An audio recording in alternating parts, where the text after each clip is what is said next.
global warming, which has caused drought that has led to famine, caused increased evaporation, which leads to increased worsening storms, which hit vulnerable places and populations, which then create more refugees, which creates more instability, has refused to address rising ocean levels that will create millions upon millions of more refugees, rising temperatures that are leading to increased fires here in America and across the world that kill people, that destroy and hurt and damage, air pollution that spews across the world, kills thousands each year, kills 24,000 to 100,000 Americans each year, pollution that infects our water supplies. Millions of Americans are exposed to contaminated and polluted water each year. We have until 2050 to get this problem under control.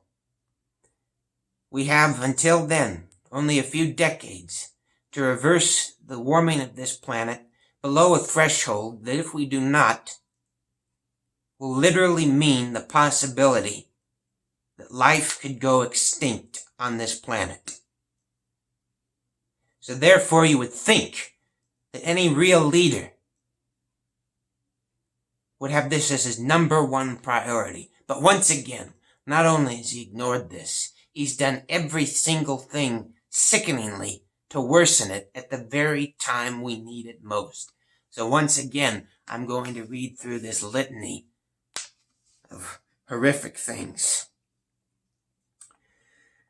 The Department of Energy, when he took over, scheduled up to 75 days worth of briefings for new appointments from the incoming administration. Well, nobody showed up except for Rick Perry, the new secretary, and a man who was from the American Energy Alliance, which is a big oil propaganda machine. They went in. They spent less than 1 hour with Perry's predecessor, who was a nuclear scientist. They then went around with a 74-question sheet, attempting to identify who was focused on climate change and alternative energy, and those who were identified were then sidelined and singled out in a drive to get them to quit. They then held meetings with heads of chemical plants about pollution in waterways, and when reporters were trying to cover this, they were grabbed by their shoulders, shoved up against the wall, and forcibly removed. He appointed people like the chief scientist at the Department of Energy, a man named Abar, who was not a scientist, who in fact was the head of energy acquisitions at J.P. Morgan. He appointed as the chemical safety and pollution prevention head a man named Dowerson, who was a chemical manufacturer consultant. He appointed to the mine and health safety a man named Zatazelos, who was formerly a chief of a coal company that was faulted for the deaths of 2 of its miners. He cut the National Science Foundation, canceled the Paris Climate Accord, approved oil drilling in Alaska at the nation's largest bird refuge, stopped environmental impact reviews, deregulated oil, coal, and gas companies, in his own words, more than anybody ever has. In fact, they have used the words, "let coal regulate itself." He's ended fuel efficiency standards for cars, ended the Clean Power Plan, which the EPA's own estimates say would prevent 3,600 premature deaths, 1,700 heart attacks, and 90,000 asthma attacks among children. He's refused to ban a pesticide that's been linked to birth defects. He's allowed toxic gas to be exposed to kids. He's lied about the viability of clean energy, increased Energy Department fossil fuels, and cut clean energy research by 72%. He's ended infrastructure to protect against the rising sea levels and to ward against oil spills. He has functioned with no presidential science advisor for 3 years. He then had a panel that he put ExxonMobil executives on the board and then ended the panel entirely. He amended the Clean Water Act to not protect waters used for drinking from pollution.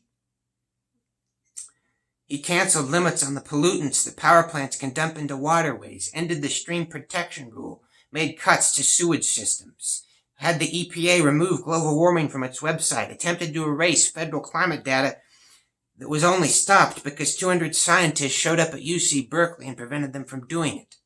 There was a rule put in place in the fall of 2016 that toxic waste sites across the country would be cleaned up over the next 8 years. Well, he repealed that rule.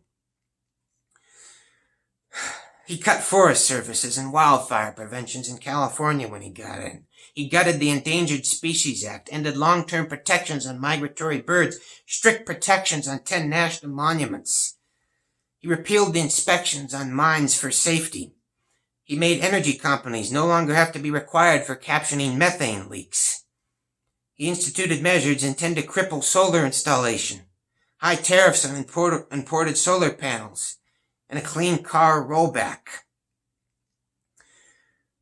He's approved oil drilling in the ocean, seismic testing for oil beneath the ocean floor, which would critically endanger the whales. He stopped a satellite probe to measure ice reductions. He even said, Rick Perry said that steady reductions in sea ice are offering us new opportunities for trade. He cut the NOAA, that's the National Oceanic and Atmospheric Administration. There's a worldwide agreement for limiting plastic waste. We didn't join it. In fact, he's advocated turning natural gas into more plastics. He's changed what the definition of a major polluter is, which means not only greenhouse gases, but lead, mercury, and arsenic are now more at a greater level to poison you and your family. He proposed a rule at a time when we need to reduce the amount of beef we have for the good of the environment to allow hog processing plants to run at a speed of greater than 1,100 hogs per hour, which also would no doubt increase worker injuries at those plants. All these reasons are why the National Natural Resources Defense Council say that Donald Trump has placed oil and gas over the lives of the American people in the world. At the very time we needed change, he has gone in the complete opposite direction.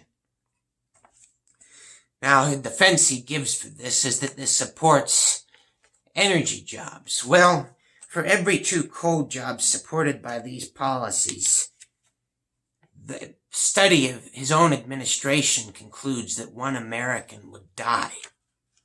Their own study says that their coal plan would cost 1,400 American lives per year, and that they could create 15 times the number of jobs were they to invest in clean energy. What we're doing here is something that will literally last for millions of years beyond us. And we're losing what should be most precious to us, what gives us our very sustenance, the planet. And it's killing people right now.